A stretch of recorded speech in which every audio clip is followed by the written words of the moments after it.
इसका नाम, जगह जगह है इनका चर्चा।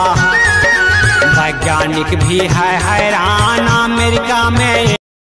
लाइकी दिल की हालत किसको बताए, दिल की हालत किसको बताए। हम भी पागल तुम भी पागल, हम भी पागल। लाइकी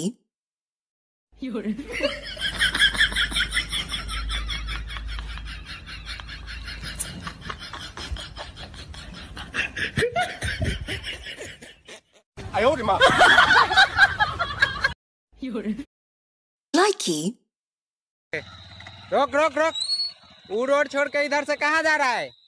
सर जी मेन रोड पे ना पुलिस वाला चेकिंग कर रहा है। तो हम कौन है? सर जी आप भी पुलिस वाला है सर जी। हेलमेट कहाँ है? देखिए सर जी हेलमेट नहीं है, हमरा शादी में खाली हमको गाड़ी दिया है, हमरा ससुर हेलमेट नहीं दिया है। हमरा ससुर के फांसी दे दीजिए, हमको छोड़ दीजिए साहब। लाइकी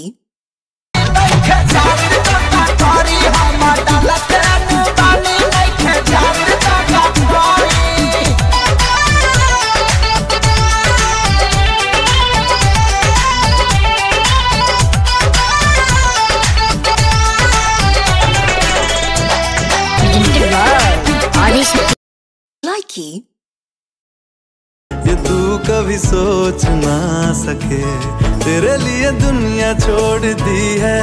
तुझ पे ही सांस आके रुके, मैं तुझको कितना चाहता हूँ, ये तू कभी सोच ना सके।